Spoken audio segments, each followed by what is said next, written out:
Hello and welcome to Season 6 and Episode 12.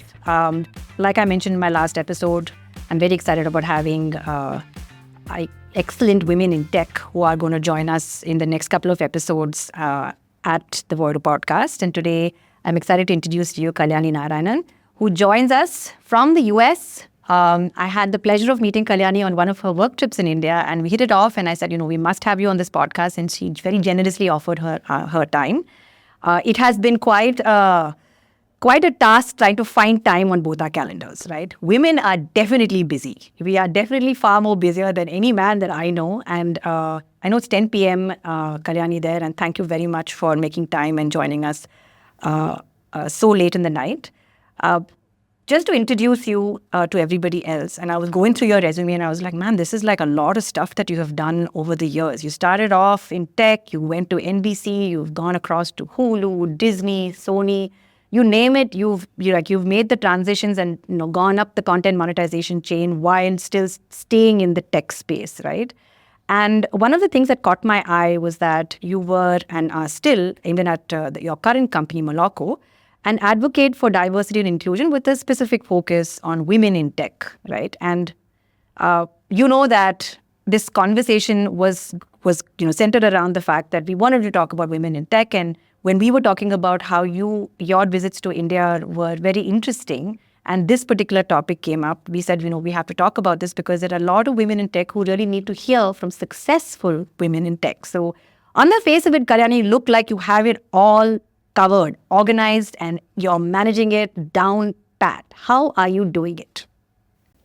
Well, first of all, thank you for having me. It's an honor and absolute pleasure to spend time with you, Kavita. I just need an excuse to do that. And I'm glad this is also being recorded. Very happy to be here. And what also brought me to this is paying it forward to the many women that, we know and we don't know. And people that are looking to learn and we're looking to learn from. I think it is just a full 360 degree. To answer your question, no, I do not have it all together. I think it's every day is a new learning experience for all of us. I thought I was efficient growing up until I realized, I had so much to study and I, took on course after course. I mean, learning is an ocean. You're never going to stop. And then, you juggle work and you juggle learning. And when you thought that wasn't enough, then, the kids came along and, So now, yes, I think with every stage in life, you have no choice but to be more organized, more bullish about prioritizing what you will do and not do, and do the few things. In fact, a friend of mine just recommended a book on slow productivity, like learn to take things slow, do a few things and do them well. I am clearly the opposite. I do many things and I do burn out. So no, I don't have it all together, but every day is a learning experience. And I think that with the sense of priorities and with the sense of bullishly, like not compromising on your priorities, you will figure it out. And then, honestly, the stuff that's not a priority doesn't matter. Even if you don't get to it, it really does not matter. So that's how I look at it. Nice. Yeah, I mean, I'm sure that under the hood, everybody's struggling with something or the other, right? And paying it forward is definitely something that we all must do. One of the things that I've noticed about people who actually are aware of themselves and aware of the fact that they need to pay it forward is that they don't forget their own struggles, right? They don't forget their own doubts that they had when they were starting out. And so when they advocate and when they reach out to other women, they're always using their point of view and directing it to help them, right? So from where you were when you went to the US, I assume to study, and then you got your first job, or however you arrived into the US, and then you made your way up the ladder. And you may be meeting women in that stage of their career today. Do you think they are facing the same problems that you faced at that point in time in terms of how your outlook was, or has that changed a little bit over the years? Sure. So I came to the US 20 years ago, and I did not follow the traditional route of, folks coming here for grad school. I came straight for work. So I was actually sort of like a rarity, I would say, to just come from Bangalore straight to Los Angeles. And I landed straight into a studio. So all of those were sort of a first for many people. What really caught my attention when I came here is, yes, I was 24 when I came here, and I was an engineer. Yes, I knew how to code and I knew how to talk, and that was pretty much it. And thanks to like having good British convent education, I did feel like I had a reasonable control over the English language, and I could navigate accents well. But when I came here, and I don't know if people feel this way in other parts of the world, but LA and the entertainment industry is the home of diversity. And I did not feel like the odd one out because everybody else around me was also one of a kind. So, yes, we were many odds sitting together. And I think that made me feel at home, that I am like no one else and no one else is like me. But we're all in this together. And we built cool stuff. We learned cool stuff. I had no idea how to hold a video camera then. Not that I was making movies, but I was figuring out how to take the video from there and transcode Yeah. it and put it. So we were just having fun. Like, yes, it was okay to break a camera when you worked at Sony, but not otherwise, right? Yeah. So a lot of things that you learn, it's a safe space. You take risks, but you're accountable. You show up to work every day and you're committed, and you're there to fulfill a dream which is yours, which is what you've always wanted to do in your life, which is to do well in your career and to be there for yourself and make be ambitious. So I found that to be what was my driving force, and I honestly don't think that has changed. I think every woman out there, and I'll speak for the women whom I'm passionate about, not that men are not like that, but I do think every individual has aspirations to be successful in their career. I don't think that fire has changed. I do think it has become more competitive, and I think with the increasing population, things have definitely gotten competitive everywhere. Visas are restricted, and when people come, it's a rat race. They all want to do well. So there's a lot of competition, but I do think the drive is there. But people, I find these days, the only part that I've seen, I know it was still there when I was growing up as well, is I have seen more and more people that are not true to their integrity. I felt that was different when I came here. When I came here because that was like the first place I left home and I just came. I did think that people were much more honest and genuine. I find that, a mixed bag these days. You can easily see, you can see through stuff. Maybe I'm older and that's why I'm able to see through it. You're older And and it was a blur wiser. back then. That's Yeah. the only thing. But I do think that people have the same struggles. And I think the struggle, on the contrary, though, not that I had anyone stopping me or restricting me. I've had the fortune of having very, very progressive parents. I get no sympathy from either of my parents. So, zero. And so I do think that has sent me and brought me to where I am today. But I feel like people are able to overcome that much better. Like, I still know girls from my college that never had a career because apparently their parents had a problem with it. I was wondering, why did they send them to engineering school if that was the case, right? But who Case. knows? But I don't think that happens anymore. So a lot of people have moved past the struggles that they have in their own immediate circle. And yes, you land into corporate world and you deal with those struggles all over again. But I Yeah. think that they come from a good fighting spirit these days. Yeah, that's cool. So when you were starting out, and even now, right? I'm sure that you have your North Stars in terms of who you go to for help and advice, and who kind of guides you or pulls you out of whatever struggles you may have at that point in time. I mean, it don't necessarily be women, because some of the most effective advocates and effective feminists are also men, right? It's not only relegated to genders. So in your journey, are there, did you have, or did you cultivate and make for yourself a group of mentors or people who you went to and constantly access to make sure that you stayed grounded and anchored? Yeah, I have actually been very, very blessed that way. I do think that I consider myself a people person. And I've had the good fortune ever since I came to this country that every person I have worked for has unfortunately, had to stay in touch with me. And I can count the number of people I've worked for, but I think they're all very close to me. I feel like who I am today, these are the people that can fact check me and keep me grounded. I still remember when I was contemplating a job offer, I you called my mentor who was still in the company and he was still there. I didn't work for him anymore. I'd moved to a different group. And incidentally, he's also from Bangalore. And I asked him, what do I do? And he walked me through it and he said, it sounds like you've made your decision. And then I just stayed. I didn't take the offer. But I needed someone to actually see through this with me.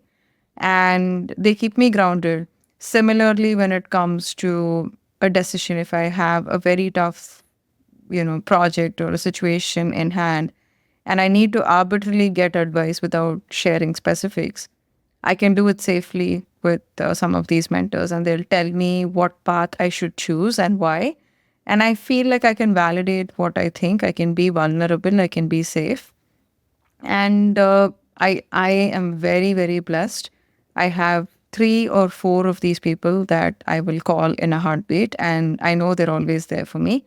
And to have people that you worked for available to you for the rest of your life, it's more a testament to them than it is to me. I'm sure they have many people that have worked for them, but you stand out. And I feel like this came from my childhood. In fact, one of my trips when I was in Bangalore, I don't know if it was the same trip I met you, but I made it a point to find my school principal. Oh, I knew she lived in Bangalore. I tracked her down and I went and met her. And but I was apparently one of her favorite students, and it was well, she would say that to you, Kalyani. If you well, went I and have you it on tried that. record. I have it on record. So my entire school alumni, I posted it. I said, by the way, she still thinks I'm her favorite student. So just so you guys know. And I think she was my first mentor. She always, was someone that showed me, obviously, we're different religions, and she told me that nothing can stop you. Diversity is a state of mind. The more open you are to language, to food, to cultures, to places, you open up new windows every day in your mind. And it makes you curious, it makes you passionate, it makes you unstoppable. But if you're living in your own box, I think you've framed that box already. I think that is a very powerful lesson that I got. I don't even remember when. But so yeah, I owe it to her. She's one of the biggest forces. I met her once in I don't know, 25 years or so. But yeah, I do treasure the people that have had an influence in my life. And I like to pay it back. I pay it forward and I pay it back. I make sure that they are part of my life. So That's nice. So, when you were talking, it just struck me a lot of times, when I talk to other people and, they say, oh, if somebody's listening to this, they would say, oh man, you're so lucky to have these 4 or 5 people, or you're so lucky that your principal remembered you, or you're so lucky that you have the grit or the ambition that you went with, or you had lucky that you had your parents. This whole concept of this just generally happened to me, right, is actually kind of untrue, right? There's one part of it that is obviously privilege, right, that you couldn't control. But the other part is the fact that from what I'm listening to you, that you actually nurtured these relationships, right? And this whole mentor-mentee relationship, a lot of times people think it's almost like a guru-shishya parampara, right? Where some guru sort of comes down and takes you over and says that you are going to be my my protege and whatever else. But actually, it's the other way around, right? The mentee actually makes sure that they are nurturing this relationship, because the mentor doesn't have that kind of time to, or the foresight, right? You have to ask for help. And so one of the things that even I've learned in my career is that you have to ask for help. And what's the worst that could happen? Somebody will say no, right? You won't agree with the advice that you get, but at least you asked, right? And that's 99% of the battle won. The other part is obviously cultivating and creating that ecosystem around you, right? Whether it's your school principal, your college friends, your friends who are no longer in your circle. Like you're saying that, you have friends in engineering who are not working, and that's odd because, you usually keep in touch with people who are in one arm's distance away from you, either in the same industry, living around you, and so on and so forth, but you actually made an effort. Um, for most women, I have realized that this is a challenge, right? Men, on the other hand, seem to have a lot bonhomie. There's a lot more like men groups and men college groups and men school groups. But you see women, they're little more reticent, right? I don't know whether you see that around you where when you're in a networking event, and I know that when we were trying to get a slot with you, you said, no, I have to go for one of these events that are happening in LA at that point in time. You see different types of women. There are some women who are hanging back. There are some who are like front footing it and, who are aggressive about, not aggressive, but who are enthusiastic about meeting you without, and then, you wonder, I mean, I'm one of those, right? I'm one of those women who I want to be out there, right? But then it takes me some time to get warmed up, right? Although it's hard to believe, but it does take everybody time to get warmed up. You really charge yourself to get out there and network, right? But this whole point of putting yourself out there, creating an ecosystem, making and creating your tribe is a big deal, right? So what are I'm sure you don't get up in the morning and say that I'm going to network, right? You've done something to sort of rev yourself up. So what is that stuff that you do that you can think of? And I'm sure that's become implicit now, but that you can think of that keeps you in that mindset that doesn't let you doubt yourself, which actually keeps people back. I think for me, it is empathy. If you wake up in the morning, you step out of the door and someone needs your help. Someone needs help. It may not be your help. You can't solve everything for everyone. But if I see something, I cannot not do something about it. I feel like if you have that as a compelling factor or a weakness, you find yourself in everyone's business quite a bit. And it sounds tough. Sounds tough. It is, and it's hard because like I find it in India. I find it very hard because first of all, there's so many people, and there are so many people that need help. So I'll be lost, if I just did that. But I also feel like when I'm in my space, I wake up and I just feel like helping people makes me a better person. And so I have done like all sorts of things, to me, charity comes naturally, and I will walk out, I will drive. And if I see a homeless person, I don't have time for anything. So like I'm pretty much mobile. I don't remember when I sit down and eat a meal. I have everything in my hand. I'll have a protein bar. I just open up my bag and give whatever I have. If I'm stopped at a light, I just, pass it on. So when you start doing things like that, you will see very little things. You will start seeing big things, and it propels me. Okay, I'm seeing all these people that are sitting in the cold. So I have, so much clothes at home. I'm just going to come and donate it. So I pack things in my car. I keep it. So when I start doing that to the people I don't know, then the people that that need help, I run into like someone's kid that is struggling in college, and I make it a point to set up some time, talk to him or her, and give them my perspective on why college is important and why they need to do whatever they're not doing. I mean, the most, they're never going to see me again. They don't want to see me again, but I've paid it forward. That's how I operate. I don't take it personally. And yes, like both times it has happened, like, there are college kids that think it's none of my business. And like, great, you won't have a business to think about later, so don't worry. And I would just, it's fine. Like, I don't care. I'm pretty bullish about that because I feel like people need to hear what they need to hear. It's okay. Someone has to be able to bell that cat.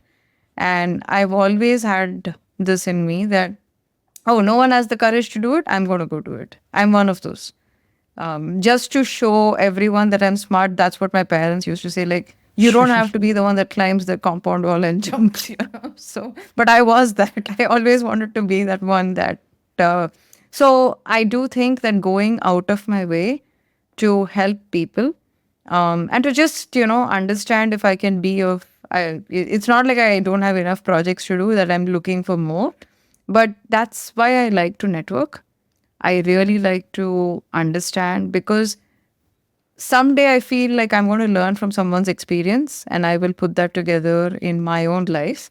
Or maybe not, but at least I have shared what I have done. It may or may not be helpful, but at least I've done my part. And it just makes me, I think it comes purely from selfishness or self satisfaction that I've done something good. It's not like what it did for me, it's more like I've done something good.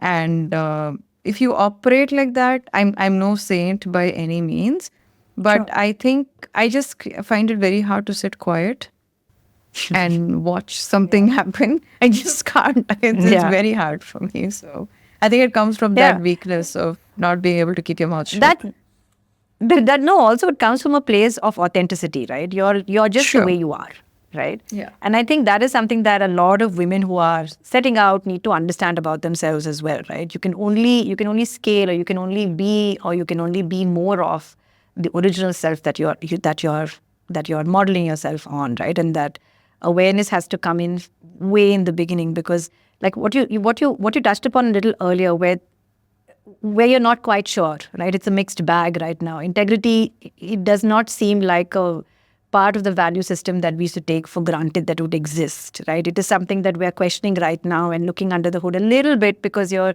not quite sure because of the experiences one had, right? So I think that is something that most women would also be experiencing themselves in finding that authentic self, and really committing to it, whether it is empathy or being charitable, or the fact that that translates into being confident in your motives of talking to anybody or helping people.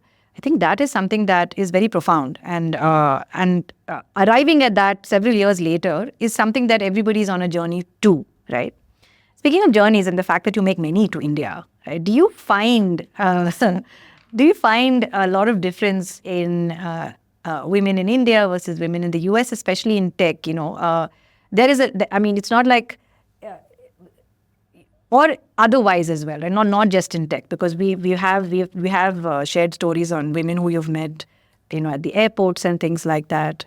What is your observation on the way how this gender has kind of evolved or not over the decades that you've been away and come back and forth? Yeah. I've only grown up in big cities.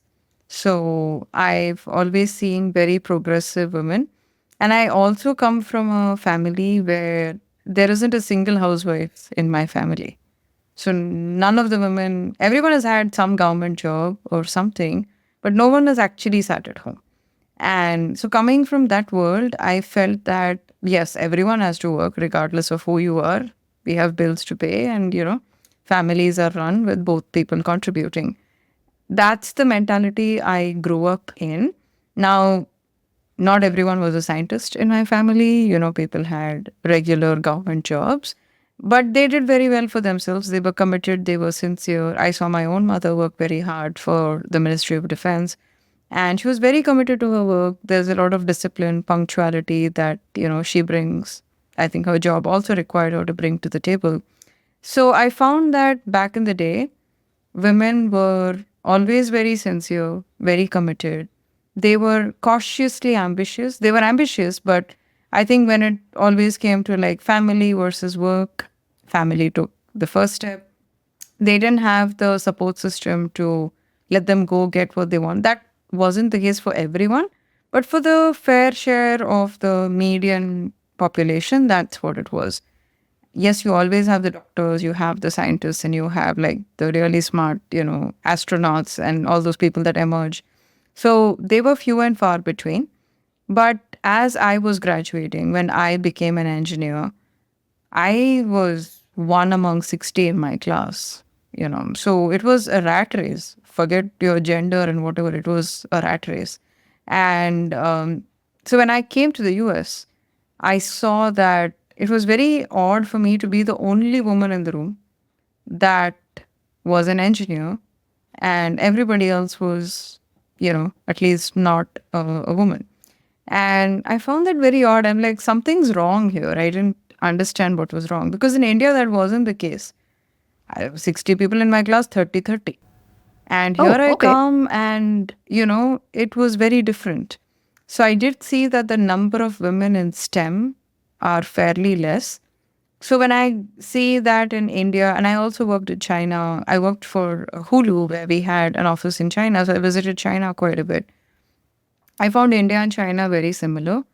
The number of women in tech is pretty much equal to the number of men. It's 50-50 in terms of the people that are qualified. Now, how many of them end up in the job workforce and how many of them stay at home is a different thing.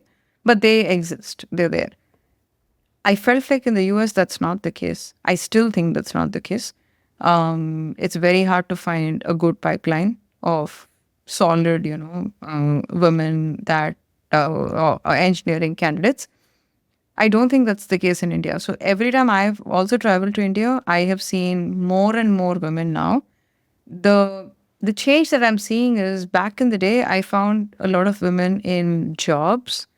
Now I see more people like you that have just found their calling. And I find that very inspiring. I have not been able to do that. So I find that genuinely impressive. And I have met many, many women now that every other woman I meet, yeah, I went to, I did engineering, I got an MBA, I decided that I was bored doing what I was doing. So I started my startup. And the startup had nothing to do with a corporate What tech is job. here? It was something else, or it was to solve a niche problem like you did. But I find that that did not exist when I was there. So that to me, that is the big difference. People leaving traditional jobs. I still come from the traditional job workforce, right? I haven't started anything on my own. I still think my dream job is to work for UNICEF. And I'm still not starting anything on my own. I will go work for someone that has started something because I don't know how to do it, right? But I don't see that now. So I feel like women in India, especially in the last 1 year that I've, spent so much time in India, I am just amazed at how they just have put, I mean, here I am wondering, okay, forget about like taking care of my day-to-day stuff. I think these women have risked their savings, they've risked everything, and they've just gone out to find their calling. And I think that was not there, and I'm definitely very inspired. I know in my heart that I will never be able to do it. So I also feel like, what is it that they have that I'm not able to get past, So because given a choice between starting a company and doing, something, I feel like this is more comfortable than risking the unknown. That part to me, I didn't get coached for that at school, but I think something's clearly changed now. So Yeah, more power to people like you. Thank you. I think one of the things that actually changed for a lot of women in India is the fact that, like you said, that what is a risk became, it was a big question. Like, why is it a risk? And the paucity of also jobs that would keep you deeply satisfied about what you do and things like that versus leaving the country, which is also a huge risk, right? What you did was a big risk if you think about it. A lot of people don't do. Like I wouldn't. I have never thought of it. Like picking up my life and going to another continent was just, it was beyond my imagination. I was like, why? That's because India's we the are old greatest now, place. no? 20 years back, there was Yeah. nothing to pick up. It was one suitcase. That's So true. now it's That is true. much more. That is true. Yeah. That is true. So speaking of picking up and leaving and change and all of that jazz, you went from macro streaming to getting Yeah. into focused ad tech, right? And that, I mean, you did it. You've made that change. It's not easy for people to make a change from in a career perspective. You kind of get into a groove. So how did you think about it? Why did you think about it? What has brought you to Moloco today? What excites you about where you are in this position, in this part of your career? I think this is again the power of a mentor, right? So you have someone very strong that you admire, you respect, and you talk to them about. To me, Moloco happened because I was talking to Sunil Ryan, who is our chief business officer, and I go back with him from his Hotstar days. And it was a call about me trying to explore what to do next. And then he talked to me about, you should try talking to Moloco. Maybe you will like it. And that's it. 3 weeks later, I was hired. So it came out of nowhere.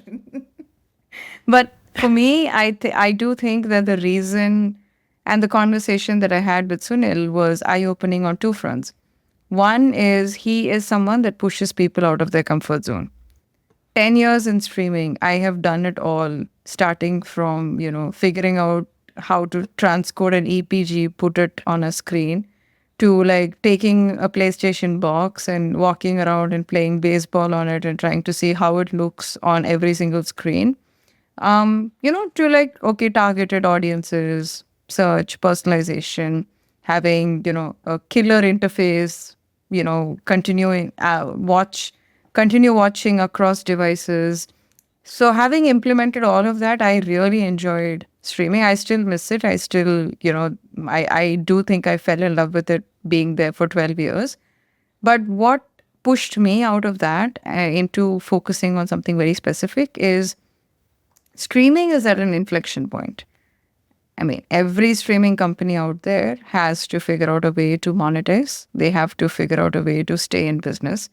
Coming from several streaming platforms, the problem and situation was the same. Some were already there. Some of them, it's a matter of 5 years that they will get to the same problem. Content is expensive. You have to monetize the content.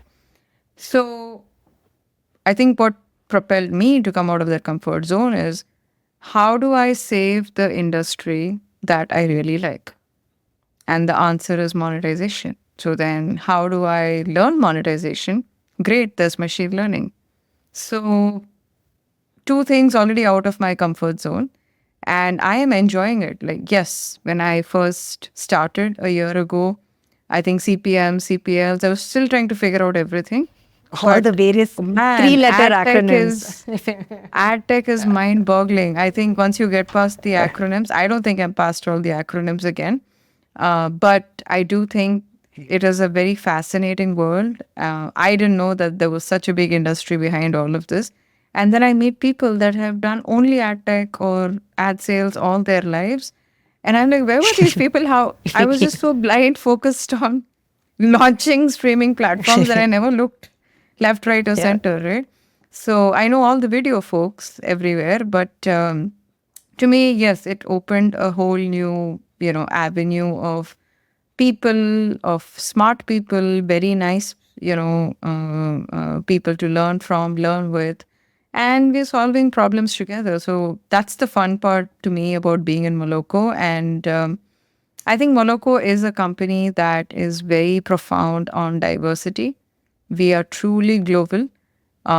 Yes, the fact that I'm doing this with you at 10:30 in the night. Oh, yeah. It's a global company, and, we make it work, and we're always there for each other. We have very good leaders. They're very genuine, very nice, very approachable. You can just go talk to anyone and you can tell them, what problem you want to solve or what problem you think needs to be solved. You will be heard. And yes, I have to make that effort.